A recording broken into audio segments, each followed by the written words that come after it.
Você já se deparou com alguém que tem problema de ansiedade? Na sua família, amigo, trabalho, convívio? Ou você mesmo já teve esse problema ou tem esse problema de ansiedade? Hum? Pergunta complicada e às vezes constrangedora. Talvez muitos vão falar, eu não vou colocar aqui nos comentários isso que eu tenho, que eu tive, não tem problema nenhum. Mas eu quero nos próximos minutos falar desse tema que é extremamente importante, que eu conheço muita gente que teve, eu tive, de vez em quando eu tenho umas recaídas, mas é um assunto que precisa ser melhor abordado, principalmente no Brasil. Por quê? Porque o Brasil é o país do mundo com o maior número de casos com crises de ansiedade registrados. Isso porque nem todo mundo tem acesso ao IBGE, ao OMS, nem todo mundo participa desse processo de estatística, assim como eu, por exemplo, nunca fui entrevistado pelo IBGE, pela OMS, por nada. Então, eu, por exemplo, não entrei nessa estatística, talvez você também não, né? Mas enfim, vamos lá, vamos pontuar aqui quais são os principais causadores da ansiedade e como tratar isso, né? Os principais causadores da ansiedade, primeiro, excesso de ansiedade. Quando a pessoa ela não se sente totalmente ocupada com a sua mente, ela começa ou ela tende a ter crises de ansiedade. O Brasil é um dos países com mais número de desempregados do mundo. Até recentemente aí nós tínhamos mais de 14 milhões de desempregados no Brasil. Então, imagina-se que todas essas pessoas, elas têm aí de 3 a 6 meses de recebimento, né, daquele famoso seguro-desemprego. Recebe a sua multa rescisória, caramba 4, FGTS, quando a pessoa não toma na cabeça, igual os que acreditaram no Paulo Guedes e aderiram ao saque aniversário. Então, vai chegar uma hora que a fonte vai secar. Eu conheci casos de pessoas que ficaram 1 ano, eu conheci casos de pessoas que ficaram, pasme, 5 anos sem um registro de emprego. Então, imagina o pico de ansiedade que essas pessoas tiveram, né? Mas e as pessoas que estão trabalhando também têm ansiedade? Sim, também tem. E eu vou explicar por quê. Note-se que a maioria das pessoas que têm ansiedade são jovens, adolescentes, pessoas que estão ingressando no mercado de trabalho. Uma pessoa mais vivida, uma pessoa com mais experiência, uma pessoa que já tem, ela não tem. Por que isso acontece? Porque uma pessoa que ingressa no mercado de trabalho e começa a trabalhar, ela quer colocar em prática tudo aquilo que ela aprendeu em cursos preparatórios, na parte acadêmica, tudo aquilo que ela se preparou para um dia para colocar. E ela entra num trabalho onde tem um chefe, um gestor, alguém que fica ali constantemente dizendo o que ela tem que fazer. Eu aprendi uma frase muito importante: contrate profissionais não para você dizer o que eles têm que fazer, mas para eles dizerem o que tem que fazer. A pessoa que vem do mercado, a pessoa que vem de um concorrente, a pessoa que vem, ela vem ali com a cabeça explodindo, louca para colocar em atividade aquilo que ela aprendeu, aquilo que ela sabe. E ela entra num trabalho onde ela tem que fazer o que alguém mandou ela fazer. Coisas que muitas vezes ela não concorda e ela sabe que muitas vezes não traz o melhor resultado. Mas, por ela ter que ser ética e profissional, e não correr o risco de escutar daquela brutamonte a seguinte frase: eu mandei, faça assim, pronto. Então ela acaba aderindo a isso. E é onde ela começa a ficar ansiosa, porque ela gostaria de colocar em atividade o que ela sabe que vai trazer um resultado melhor.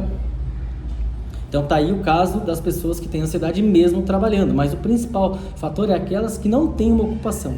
O segundo é essa, que tem uma ocupação, mas não pode colocar em atividade aquilo que sabe, aquilo que gostaria de colocar, né?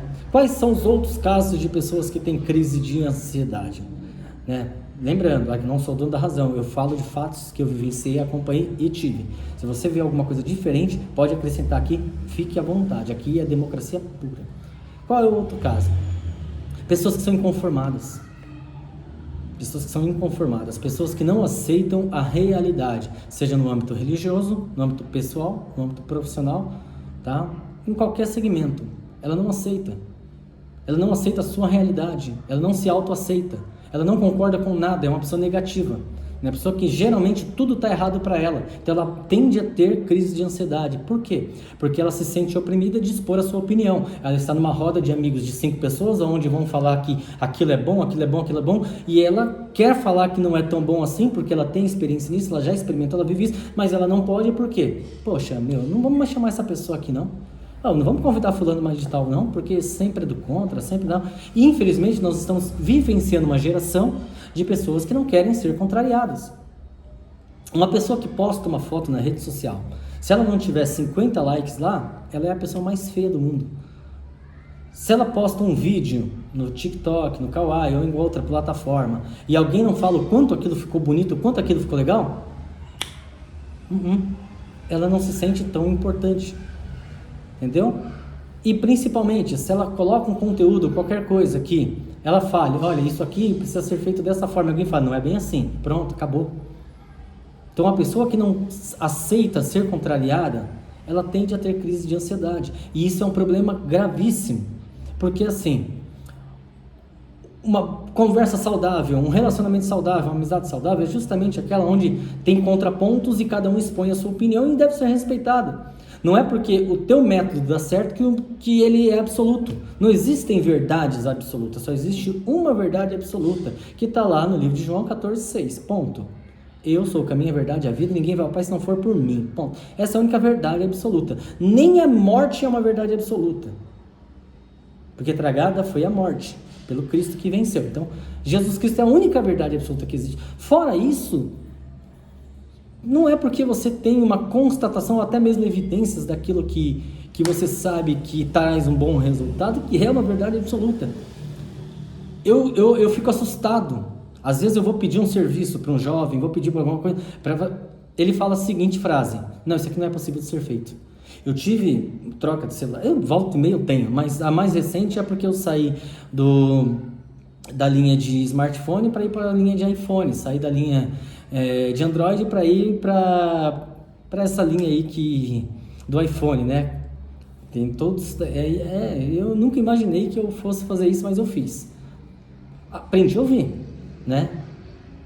E de repente, um rapaz especialista de uma das lojas da Apple falou para mim, não dá para transferir esses dados para o iCloud, não dá para migrar o Android para o iOS, não dá, é impossível. E aí eu perdi tudo que eu tinha. De repente comecei a pesquisar no YouTube próprio e vi tutoriais que era possível e consegui migrar um monte de coisa. Só que muitas eu não migrei porque eu já tinha resetado meu outro telefone para passar para o novo proprietário. E aí eu voltei na loja e eu fiquei tentado a falar para ele assim, olha filho, aprenda uma coisa, não é porque você não sabe fazer uma coisa que não é possível de fazer. Você pode trocar a frase de não é possível pela frase eu não sei. Qual que é o problema? Isso não torna ninguém burro, isso não torna ninguém insuficiente, mas tá aí. Eu tive um funcionário com 19 anos, ele tinha constantes crises de ansiedade, constantes. Eu contratei ele, um menino novo, bonito, inteligente, saudável, ao meu ver, a entrevista foi maravilhosa, super tímido, e eu ensinei muita coisa para ele, e ele era muito inteligente, pegava muito fácil as coisas. De repente, no meio do nada, 3 horas da tarde, 4 horas da tarde, ele corria para minha sala, chorando, desesperado, que estava tendo constantes crises. E para consolar esse menino? Porque os pais não sabiam lidar com o assunto, os pais diziam que era frescura. Entenda o seguinte, não é frescura, é muito sério isso, eu já tive crises. Depois de 40 anos de idade, nunca imaginei na minha vida que eu passaria por isso. E tive constantes crises. Teve dias de eu travar na rua, travar em lugar. Teve dias de eu ter que parar o carro, parar a moto. Porque eu tinha crises. Tinha crises e não era por mim. E eu tentava achar um motivo e não achava. Depois de cavar muito, entender muito, eu entendia por que eu estava tendo aquelas crises. E agora eu vou para a parte de como tratar isso, né? Com esse rapaz, como que eu consegui, graças a Deus, ter êxito no resultado com ele? Primeiro, eu falava para ele, falei, filho, olha, não tenha vergonha de chorar, não tenha vergonha da tua crise, não tenha vergonha de algum eventual desvio que você tenha. Primeiro, isso não é problema, isso infelizmente tem se tornado cada vez mais natural. Você não é o único do mundo que tem crise. A diferença é que você expõe para os seus pais, para o seu chefe, para a sua namorada. Você expõe. A namorada era muito novinha, menina de 16, 17 anos, bem mais nova do que ele, mas ficava apavorada tudo, mas tentava consolar do jeito dela. E como eu consegui contornar isso? Eu falava para ele, número 1, quando você tiver essas crises, tiver esses negócios, se isola, vai para o banheiro, lava o rosto, chora, põe para fora, né? Faz isso. Depois, no final das contas, o que eu falava para ele serviu para mim. Faz isso. Número 2, Não entre em embate com ninguém. Quando você começar a sentir os sintomas da crise por conta de uma discussão, de você ser contrariado, de você não ser aceito, de qualquer coisa, não entra no embate. Vira as costas, sai e depois, o que é que você vai fazer? Você vai tentar, mais calma, entender o ponto de vista da pessoa e volta para aquela situação. Nunca deixa um assunto inacabado. Quem assistiu os filmes, os desenhos ou filmes do Gasparzinho vai ver que virava fantasma quem deixava assuntos inacabados. Então tem um ditado que as pessoas estão usando atualmente que é: eu prefiro ter paz do que ter razão. Cuidado, você tem uma tendência muito grande a ser dependente de remédios e psicólogos, tá? E você tem crise de ansiedade, talvez não saiba, ou saiba e fica camuflando o que é pior. Então foi dessas formas que eu fui tratando ele. Segundo, eu começava, quando eu delegava algumas coisas para ele, falar para ele: olha, eu preciso que você faça isso, isso, isso. Como você acha que vai ficar legal isso daí? Como você acha que você vai ter o melhor resultado? Eu mudei a minha abordagem com ele. Antes eu falava para a pessoa o que fazer e como fazer. Depois eu parei de falar como fazer e eu deixava. E ele falava: olha, eu acho que isso aqui vai ficar bom se nós fizermos dessa forma. Se eu fizer dessa forma. E, olha, eu não sei fazer assim, mas eu posso tentar fazer assim. Beleza. Daqui a 15 minutos eu vou lá ver o resultado, beleza? Ou daqui a meia hora, ou você prefere, quando você tiver o resultado, você me trazer? Não, Anderson, eu prefiro que quando eu estiver fazendo, você vai lá acompanhar, porque senão, quando eu terminar de fazer, pode ser que esteja errado. Cara, legal. Ou seja, eu trabalhava com parceria, eu tornava ele importante, eu fazia ele se sentir importante. Então, você quer que uma pessoa não tenha crise de ansiedade? Para de pressioná-la e começa a deixá-la colocar em atividade aquilo que ela estudou para fazer, aquilo que ela sabe fazer. As pessoas não querem ser robôs, não querem ser manipuladas ou manuseadas. As pessoas querem se sentir úteis. Outra coisa que eu aprendi também, entender a necessidade de cada pessoa. Então, eu tinha o hábito de tudo que alguém postava, eu ia lá e curtia tudo. Curtia, tudo. De repente eu tive problemas, né? Começar a postar no meu celular, estava vendo que eu estava reagindo em coisas que não eram tão legais. Aí eu comecei a filtrar um pouco também, eu entendo o bom senso. Eu entendo o bom senso. Mas depois que eu via que alguém fazia, colocava uma caixinha de perguntas lá numa rede social, eu fazia perguntas bestas, mas eu fazia, porque você imagina para a pessoa: poxa, eu tô querendo interagir, cara, qual que é o problema? A rede social é para isso. Qual que é o problema? Eu ia lá e colocava perguntas. Então, eu não posso ter uma caixinha de pergunta que eu vou lá e coloco pergunta, né? A pessoa colocava uma postagem que estava em um lugar, tal. Eu sabia das características que a pessoa, eu respondi: poxa, que legal, que bonito aí. São pequenas atitudes que para você não é importante, mas para as pessoas são. Então não pense que porque você não concorda com uma coisa que você tem que deixar de fazer. Tem um ditado antigo também que é muito idiota: trate as pessoas da forma que você gostaria de ser tratada. Nada disso. A forma que você gostaria de ser tratada é diferente da forma que ela gostaria de ser tratada. Então, trate a pessoa como ela gostaria de ser tratada. Não tem sentido o que algumas pessoas fazem. Segue pessoas nas redes sociais, depois silencia para não ver as postagens dela. Ou silencia ela para ela não ver as suas. Então, qual é o sentido? Só para ter número? Então, não seja falso com as pessoas, seja sincero, seja realista. E se alguém um dia falar assim para você: olha, eu estou fazendo tal coisa, tal, o que você acha? Não queira agradá-la, fala a verdade. Porque às vezes a pessoa precisa do embate, do conflito, para ela também expor a opinião dela e ela tentar te convencer de que a ideia dela é legal. As pessoas querem ser ouvidas. Eu acabei de vir de um treino, passei por um rapaz, amigo meu, só cumprimentei, estava ali com as minhas frutinhas, os meus legumes, com as minhas comprinhas ali. E ele começou a desabafar, começou a falar do relacionamento dele, e eu fiquei ouvindo. Depois eu falei: cara, calma, cuidado. Eu não vou falar os conselhos que eu dei para ele de relacionamento, porque talvez não sirva para você, né? Mas eu conversei com ele bastante, ele ficou super emocionado. Depois eu falei: legal, cara, boa sorte aí, tá?